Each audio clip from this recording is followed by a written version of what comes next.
Con po' di Pignazar alla fine di una gara importante, dominata dai rossoblù, anche risultato personale, insomma, no? Hai segnato la 10ª rete se non vado errato in questo campionato, anche questo comunque fa bene allo spirito.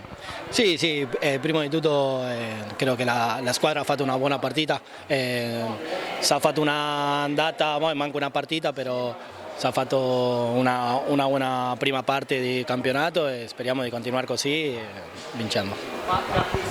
Il percorso è lunghissimo, ritornando alla partita di stasera, insomma alla vigilia poteva anche essere insidiosa, magari dopo la vittoria di Trissino un po', invece vedo che il mister vi ha tenuto belli tesi e importanti, insomma. Sì, sì, sì, quella partita con Trissino era importante per noi, per sapere dove eravamo come squadra, come gruppo. Si è fatto una buona partita, si è vinto. Qua in casa si doveva vincere per forza perché sennò quella partita a Trissino non serviva per niente, però contento con la squadra, con il gruppo, con i dirigenti, con tutta la gente.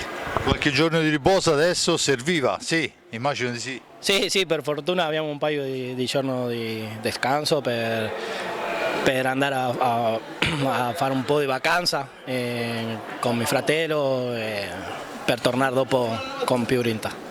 Bene, io ti ringrazio Pato, alla prossima. Grazie.